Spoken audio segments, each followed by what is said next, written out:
I quickly followed suit and, descending into the bar room, accosted the grinning landlord very pleasantly. I cherished no malice towards him, though he had been skylarking with me not a little in the matter of my bedfellow.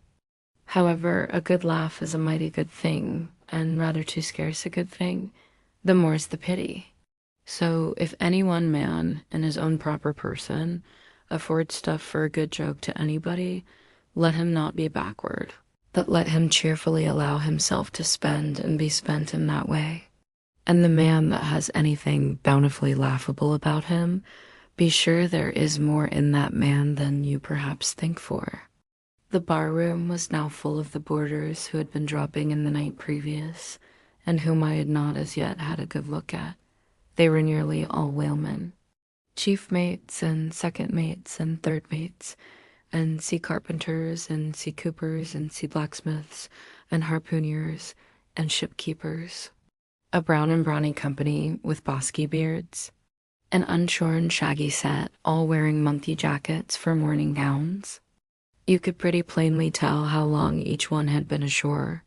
This young fellow's healthy cheek is like a sun-toasted pear in hue, and would seem to smell almost as musky. He cannot have been 3 days landed from his Indian voyage. That man next him looks a few shades lighter. You might say a touch of satinwood is in him. In the complexion of a third still lingers a tropic tan, but slightly bleached withal. He doubtless has tarried whole weeks ashore, but who could show a cheek like Queequeg, which, barred with various tints, seemed like the Andes' western slope, to show forth in one array, contrasting climates, zone by zone. "Grub, ho!" now cried the landlord, flinging open a door, and in we went to breakfast. They say that men who have seen the world thereby become quite at ease in manner, quite self-possessed in company. Not always, though, Ledyard, the great New England traveler, and Mungo Park, the Scotch one. Of all men, they possess the least assurance in the parlor. But perhaps the mere crossing of Siberia in a sledge drawn by dogs as Ledyard did, or the taking a long solitary walk on an empty stomach in the Negro heart of Africa, which was the sum of poor Mungo's performances, this kind of travel, I say, may not be the very best mode of attaining a high social polish. Still, for the most part, that sort of thing is to be had anywhere.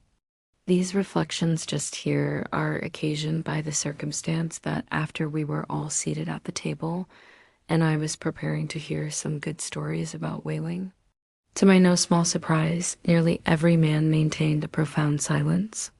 And not only that, but they looked embarrassed.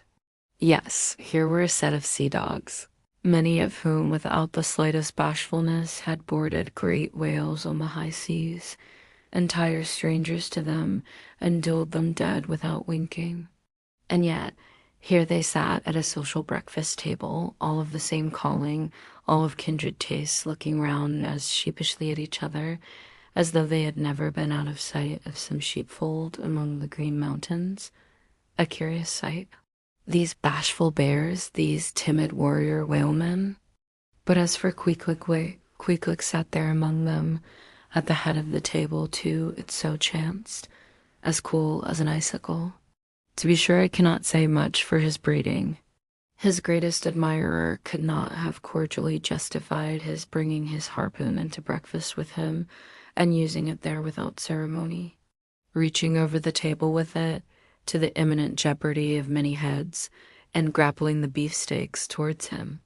But that was certainly very coolly done by him, and everyone knows that in most people's estimation, to do anything coolly is to do it genteelly. We will not speak of all Queequeg's peculiarities here.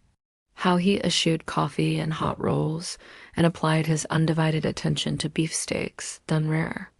Enough that when breakfast was over, he withdrew like the rest into the public room, lighted his tomahawk pipe, and was sitting there quietly digesting and smoking with his inseparable hat on, when I sallied out for a stroll,